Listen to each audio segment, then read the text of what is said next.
Jesus is telling parables to his followers to help them prepare for a good news way of life. So will it be a life a lot like the old life they already know? Or will it feel like a sharp break with the past, something more radically different?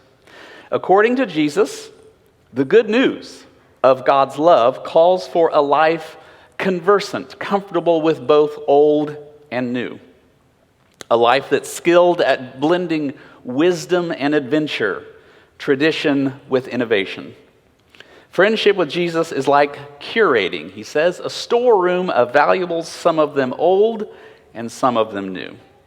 So here at Second Presbyterian, we're an old church doing new things. We're rooted in the Christian tradition, but we're taking risks. We're borrowing from the past and we're bending that wisdom in new directions.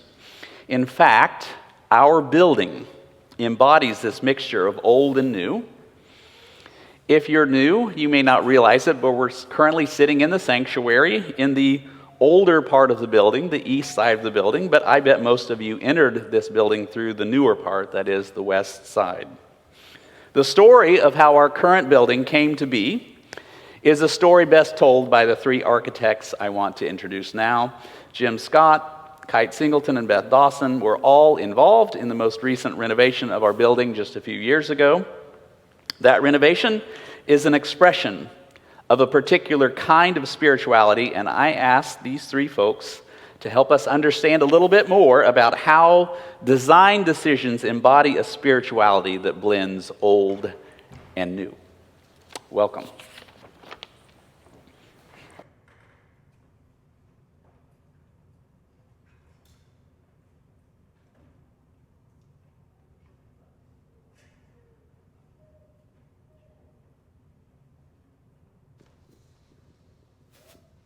Good morning, everyone. I'm still Jim Scott, and if you came in today, as Jared said, you came probably through that west entrance, the Brookside side of the building, and that also, for many of us, is the new entry.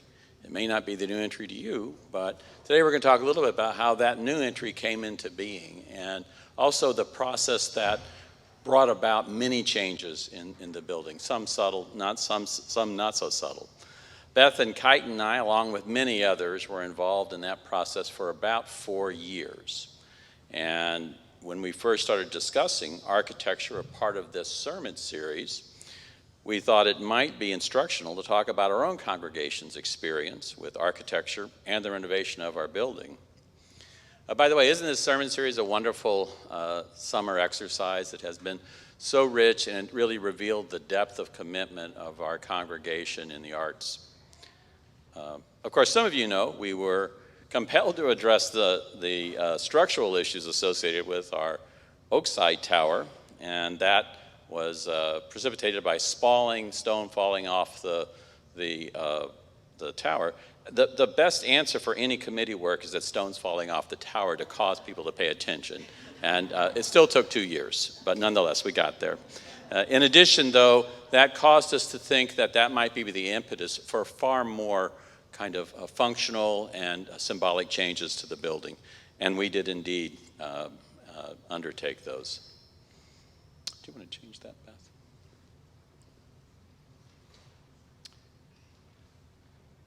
We improved accessibility with the new elevator. We enhanced community access with the front porch as an event space, and we provided some significant reorganization of the floor plan, the west entry, and the Calvin Center to make program functions more effective. Oops, not yet. All of this came with a good deal of Presbyterian dialogue and discernment, and it prompted a real exploration of the meaning of the church and the building. Today we plan to talk about how we address the purpose of the renovation, the process of addressing that purpose, and then the final design. Beth and Kite will talk about any of the more controversial and complicated issues as the story goes on, and are willing to be blamed for any problems that you might have with the outcome. Beth will summarize the design concept exploration, and Kite will be discussing the final design and execution. Our earliest discussions included Jared innocently offering that he thought the Seattle Central Library was an interesting building. We immediately decided to help educate him about his rash conclusion. And it is taking some time, by the way, but we're working on that still. Actually, this is a fascinating building with a commitment to a dramatic civic presence in Seattle. And the designer was the Dutch architect Rem Koolhaas. This was a 2004 building. By the way, the building is on the bottom here, and the spaces on the top, which were incredibly dramatic interior civic spaces. In addition, on the right, you can see the Carnegie Library building they tore down to build the Rem Koolhaas building. That's the bottom photograph here. Above that is the original mansion that was donated about 5 years before the Carnegie Library was built. That original mansion was the Central Public Library. And previous Central Public Library was the International Style building up on the upper right, which coexisted with the Carnegie building, but did not function ultimately as a Central Public Library when the Koolhaas building was built. Over on the right is Rem Koolhaas, I think probably in an architect's black turtleneck. Okay. So, how is the Seattle Central Library like second? Well, we're going to get to that later on. But about this building, an interesting kind of review of the building by the New York Times had the critics saying the Central Public Library will probably appeal to those who suspect that the subconscious may be more exact, more rational in fact, than the faculty of conscious reasoning. If you've ever waked up with the solution to a problem that defeated you the night before, you will feel right at home in this building. That's an interesting characterization of a building and its impact on people. And that's part of our reason for continuing the dialogue about it. So, we began our exploration in 2015 with thought about the purpose of the building and the meaning of church, and we sought to establish our own needs and values. We worked roughly through a 4-year process to explore issues built on understanding of our strategic plan at the time, which was the GPS, God's Purpose for Second, and many, many discussions with the congregation in lots of small groups. Also, we note that many people in this congregation were actively a part of that process and made a remarkable commitment with real patience, like Presbyterians can be. Beth and Julie Warm gathered data in a more formal, one more please. Oh, yes, Jenna, one more please. Thank you. Beth and Julie Warm actually did a formal survey and gathered data that tried to establish what the priorities for the congregation would be if we indeed embarked on a renovation program at this time, and shared this data in lots and lots of small group discussions. We resolved these priorities into a design brief, which is the directive you hand to an architect, and Beth codified that in a manner that allowed and managed actually a design competition that guided 3 architectural firms to propose some design concepts with us. And at this time, they were actually providing us a menu of their ideas. And Beth's going to talk more about that in a minute. So here we emphasize the building was an instrument to carry out our spiritual and social purpose of the church. We also recognize that second is a neighborhood landmark in the immediate community setting.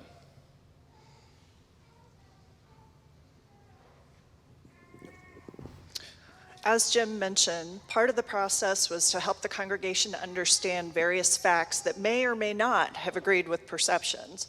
So everyone in this room right now is aware of this building as it currently is. Unless you have been a member for a substantial number of years, this building is cast in stone for you, literally. Just as we evolve and our faith evolves, this building has as well.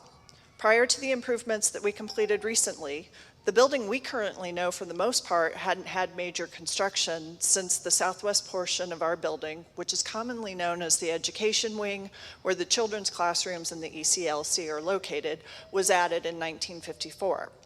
The building, though, started out in 1914 with just the transept, which is that space over there, the nursery area, and the gallery below it. Then, in 1918, the sanctuary and the large meeting room, so this space and then the space below it, were added to expand and support a growing church. Then, in 1928, the portion of the building to the west, where the church offices, choir room, and third floor classrooms were then added. Many of the various spaces themselves have evolved over time, so it was important to help the congregation understand that things have never been static, and being open to our community and congregational needs have always been embraced and important. Parking and traffic patterns also factored into setting the stage for our work, and we found that even on Easter Sunday, prior to COVID, there was never a service that fully exhausted our supply of parking. So discussing the loss of a small amount of parking shouldn't be a deal breaker for anyone. Additionally, a substantial amount of traffic passes on our west side rather than the east side, so for us to engage with the community, the west facade should be our focus. Eventually, we arrived at the position that our east side is our historical side, whereas our west side connected us to the future, and our building should make that connection between them for us. Next slide. As part of our path forward, a design brief and materials were shared with 3 architectural firms. It provided historical information, the then current strategic plan, current building use and users, and existing floor plans. Our intention was to find a partner to shepherd us through the process of becoming our next version. Each had some interesting ideas that made us think of how we could serve the future. For example, one of the proposals recommended turning the main stairs to the west of the sanctuary 180 degrees. That would have involved a substantial amount of work, but the kernel of creating lobbies that facilitate lingering rather than just passing through on the first and second floors did ring true. We had identified our conundrum of where exactly is our front door. Is it on the east? Is it on the west? Is it through the patio? Is it all of those? And it just depends on the day of the week. As Kite will explain, that conundrum actually turned into a real hurdle for us. Next slide. One of the firms embraced providing ideas for our connection to the community and how we invite it in. An expansion of the first floor east and closing the courtyard was one idea, with the suggestion that the then lawn could become a seating area where movies could be projected onto the building. Another suggestion was to adjust the grade of the lawn to eliminate the stairs at the bell tower so that there would be an at-grade entrance into the sanctuary. The third firm presented the concept of moving the elevator out of the building and into the courtyard. That would facilitate adding a code-compliant elevator and connecting all 4 floors of our building, which didn't previously exist. And as in the others, there were additional ideas for addressing our entrance conundrum. We ended up selecting a firm that had extensive historic preservation experience, given not only were we looking to prepare for our future, but the bell tower had increasingly become a safety hazard. By the time we were starting the capital campaign, we knew that the west entry would be the location of our future front door, as you can see in this illustration, but we were still struggling with what that really meant.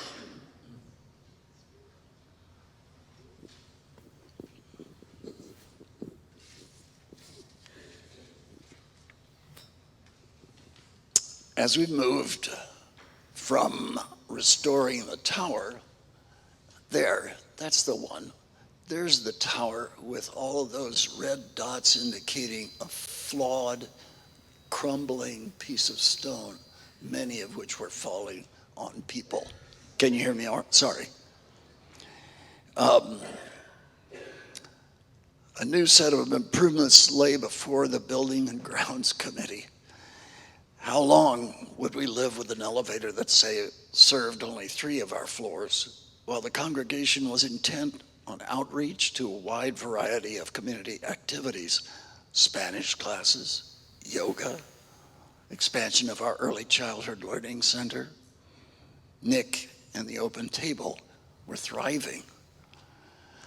But an overriding concern rose to challenge us. We needed a new approach to the west entrance that had long presented a service entrance attitude and it did not represent what we aspired to attract our neighbors. In 1954, when the Christian education was conceived, the focus of the church was 55th Street and Oak Street. Brookside was not the major north-south traffic corridor that it became after the Volker Main 47th Street interchange was completed, directing north-south traffic away from Main Street and onto the widened Brookside. Several of us second pres architects had a bunch of these ideas about how to make this happen. We even imagined the west parking lot given over to outdoor activities in preparation for a future with a streetcar stop paired with a new parking deck over the north parking lot. I personally made a series of drawings trying to turn our 12-foot wide alley into an exciting experience. Think about that. But after every sketch wound up at the same stone wall of the fire stair, forcing an uncomfortable turn into the office suite or into Witherspoon Hall's access corridor. Some of you will remember that. We finally cried uncle and recognized we needed a new unprejudiced set of eyes to take over where we were stuck. Enter longtime friend and architect colleague, Kirk Gastinger, not a member, but with a curiosity in what we were trying to answer. What is the church in the 21st century? Kirk immediately recognized what we had known, but he was able to think beyond our old commitment to the Witherspoon that we knew and loved. Remember that. He proposed using the north part of the Witherspoon space, turning Witherspoon into the new community room to open an entrance that could lead through the varied spaces north of the chapel into the central gathering space at the foot of the main staircase and the new elevator. When we removed some of those old walls, we found the corner of the 1928 Sunday school stone wall, long covered by wallboard, but still bearing the remains of 1954 ivy vines clinging to the old stone. They're still there.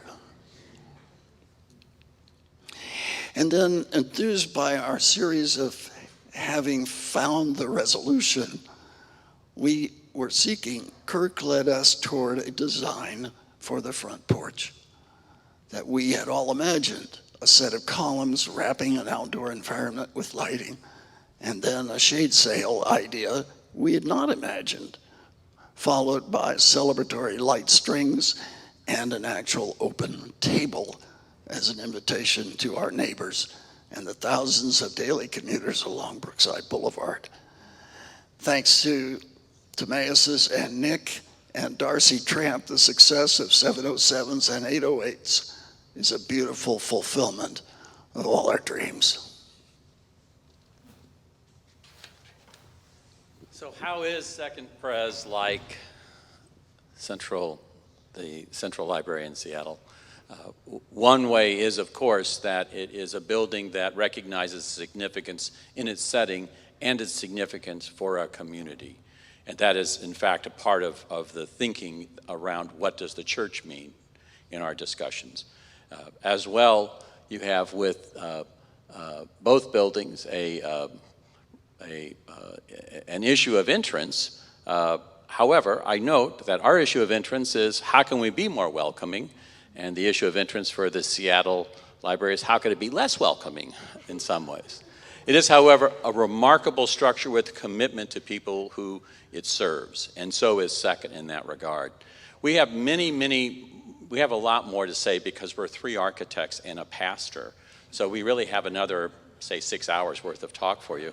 We're exploring how to do this as maybe a class, not with the idea that we'd continue to talk about the nature of our process so much, as the discussions that came out of that were really about the purpose of the church and how that purpose got translated into a physical setting and how that physical setting became an instrument to carry out that purpose. Jared, I wonder, have we done enough to change your mind about the Seattle Public Library yet? Or are you still on board? Jim, I'm going to take the high road. Am I on? Hello, hello, hello, hello. Check,